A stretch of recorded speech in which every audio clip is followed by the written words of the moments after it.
Be seated, please. Thank you. New question, the member from Leeds Grenville. Thanks, Speaker. My question is to the Premier. Premier, your Hydro One fire sale leaves seniors who call me about soaring electricity costs or Hydro One billing nowhere to turn for help. You're putting hydro beyond the reach of MPPs, the Ombudsman, everyone. The minister responsible for seniors knows that's wrong because he once said, and I quote, "There is nothing the public of Ontario will benefit from with the sale of Hydro One." That is why we should try to protect this wonderful facility, which, if sold, will not come back into the hands of the people of Ontario anymore. Premier, did the minister even try to stand up for seniors before you asked him to abandon his principles, or did he just roll over like the rest of your cabinet? Minister of Energy. Minister of Energy. Mr. Speaker, the member somehow thinks that the programs that we have to mitigate rates will not continue, Mr. Speaker. We have significant programs that mitigate rates, Mr. Speaker, including the Ontario Energy and Property Tax Credit, Mr. Speaker, which gives qualified seniors up to $1,041 back per year, Mr. Speaker. We have still in place, Mr. Speaker, the program that gives a 10% reduction on all bills, Mr. Speaker. We also have in place a low-energy program, Mr. Speaker, which gives up to $600. We're implementing another low-cost program, Mr. Speaker, that will give a family with an income of $28,000 and 4 children $525 back on their electricity bill. Mr. Speaker, they will continue to go forward on our agenda, Mr. Speaker, and it's a false conclusion that he's making that rates are going to go up, and in the supplementary I'll talk about the Ontario Energy Board, which that party also supported. Supplementary. Yesterday, our leader, Patrick Brown, launched a petition against giving away this invaluable public asset. It's a good petition, Speaker, but you know what? I found one I like better. Your Minister of Northern Development and Mines proudly read it into the record on May 15th, 2002.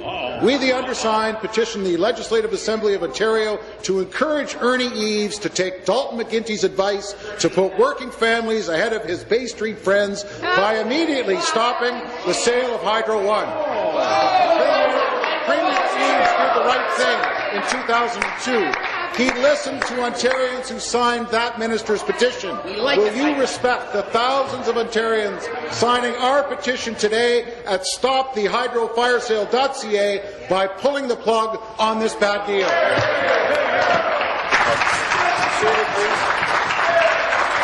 Seated, please.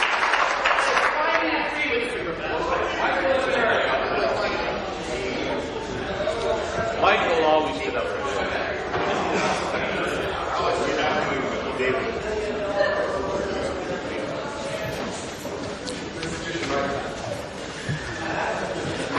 Start the clock. Minister? Speaker, the party officers have strange memory.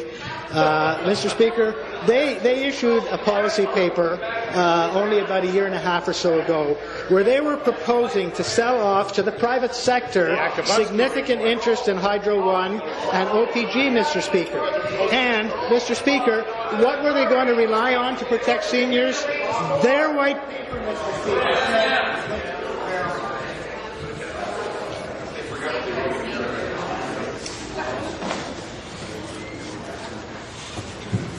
Mr. Speaker, their white paper stated specifically that they recognize that consumer prices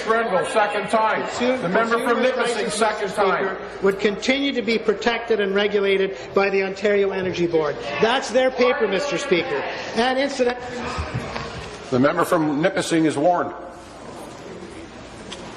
Carry on. And speaking of their new leader, Mr. Speaker, his quote. The member from Leeds Grenville is warned. Wrap up. Okay, one sentence, Mr. Speaker. The quote from the leader of the PC party. I generally believe that the private sector can do a better job than the public sector. I generally think more. Okay. After the warning comes the naming. New question. The member from Windsor West. Thank you, Speaker. My question is to the Premier. Speaker, yesterday the Minister of